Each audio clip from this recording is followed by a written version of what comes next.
are going to have different journeys.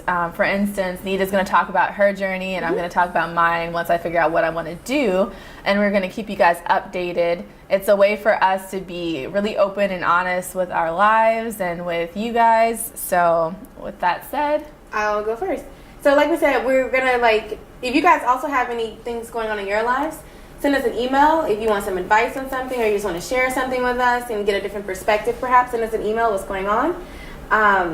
My journey, though, that I will be sharing with you guys until I accomplish this is a weight loss journey.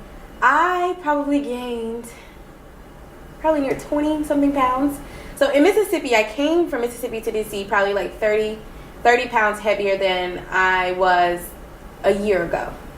I don't know if this is making sense. So I came to DC from Mississippi about 170, and DC has nothing but walking. And it's a trick for girls who are heavier than they like to be and they want to hide it. Wear lots of dresses, lots of not skin tight dresses, but like flowy dresses. Because I did that a lot, and a lot of people didn't even realize I was 170. I don't like when I tell people this, like, really, you're 170? When I met you, I was like, yeah, I was pretty heavy. So I was wearing lots of dresses to kind of cover it. Then I moved to DC. There's lots of walking. I walked to school every day. I walked to the grocery store. I didn't have a car when I first came up here, so I was walking to the grocery store and carrying these heavy bags. I lost about 20-something pounds just by walking for like 1 year. And then last year, I definitely gained about 22 pounds. I am sitting firmly at about 168 now. Yes. Not 170 though. Not 170. Like between 167 and 168, I bounce back and forth. And I would like to, my ideal weight would be... Don't say something crazy. I'm not going to say crazy. My ideal weight would be about 140. Okay, that's my healthy. ideal I weight. thought you were going to... I would love to be model thin. Okay, so... So to keep it all the way real, I would want to have a chisel. I really want a chiseled face. And I've had a chiseled face before, and I've been reading about the chiselness in the face and how you can get it. There are two ways. You can either gain a lot of weight, and that's how I had it before. When I first came to DC, I had these strong, prominent cheekbones. I had dips in my chin here. Oh, it was beautiful, except for I was heavier. So I didn't like it that much. And another way you can have a chiseled face if you lose a lot of weight. And so I would love to have like that model-esque, like, snatched face like all the time. But I also need to be realistic. I don't think that I will ever be that skinny. I'm coming to terms with that. But then again, it's hard for me to come to terms with that because my little sister is so skinny. But she's also like not even 5 feet tall. Yeah, but she's still really skinny for five. I mean, she's still really skinny. She's 5 feet and 98 pounds. So she's still really skinny for 5 feet. If I have a picture, I'll try to show you guys. And so I'm like, well, it's in my genes. My sister's skinny. My dad was skinny until he got older. My mom has never really been skinny. She's always been very blessed in the behind area. And I wouldn't mind that either. I wouldn't mind being blessed back there. But right now, I'm just big. I'm not blessed anywhere. Oh, stop. So I wouldn't mind. So So what I'm going to do is I'm going to try to get down to 140. And I'm going to update you guys on what I'm eating, my exercise routines, how much weight I'm losing per week. I would like to get down to 140 in a year. I'm not going to give myself an unrealistic goal because it's probably not going to happen. So that's literally saying I need to lose like 3 pounds a month. If I can't lose 3 pounds a month, then, maybe I need to reconsider a lot of things in life. I think you can do it, and I'm definitely going to take some tips for you. I actually reactivated MyFitnessPal. I used to use that. They sent me an email saying, we haven't heard from you in a long time.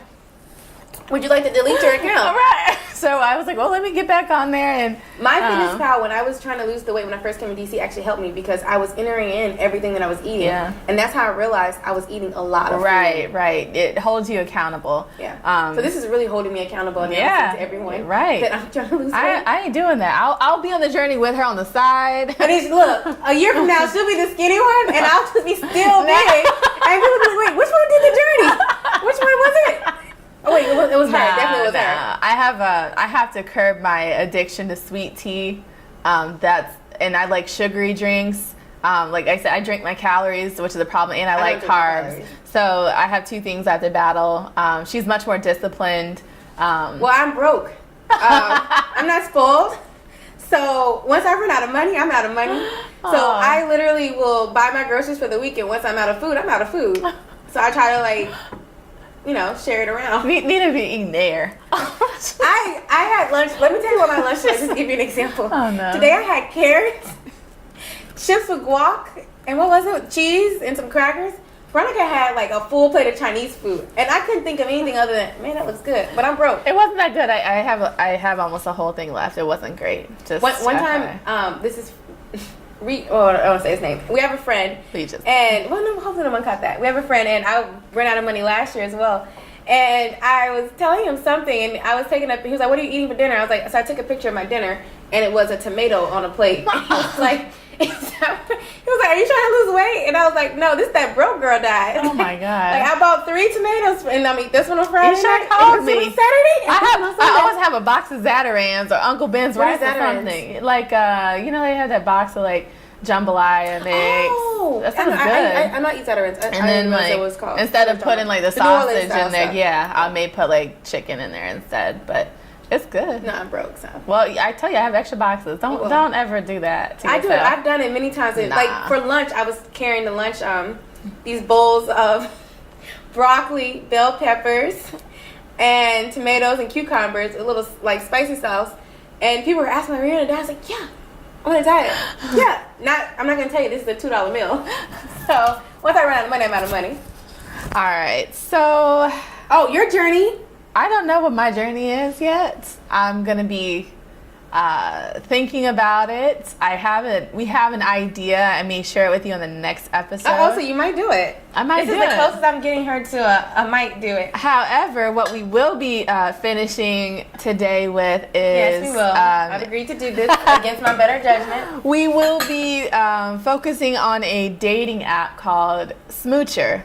I don't know if you guys have heard of it, but it is an online dating app for African American or black people. The premise of it by the people that made it is that, have you ever wanted to date? Basically, have you ever wanted to pick a woman who looks exactly how you want her to look? By skin tone, hair type, body structure, the whole 9. Yeah. So Nita is going to make a profile on Smoochr. And Wait. Oh. The way you set this up, I need to put some disclaimers out there. Okay, go ahead. I do not believe in this system at all. I don't believe that you should ever sign up for something where you are picking someone by it. To me, it's extremely colorist. It's offensive. And so to me, I'm doing this as almost like as the ultimate, like, screw you to the system. Whatever guy would sign up and pick a woman based off of her skin color, her hair type, her body structure, her height, to me that's just like super superficial. And I know we've talked about this already before when I was just like, well, it's the same thing as going to the club. If you go to the club, like the guy, he doesn't know anything about you. He's looking at the superficial level. Right. But I think it's a lot different when you're like checking off boxes, literally. Yeah. So this is not something that I would promote. I'm not promoting the Smoochr app at all. It's basically, as some people have said, a modern day paper bag test.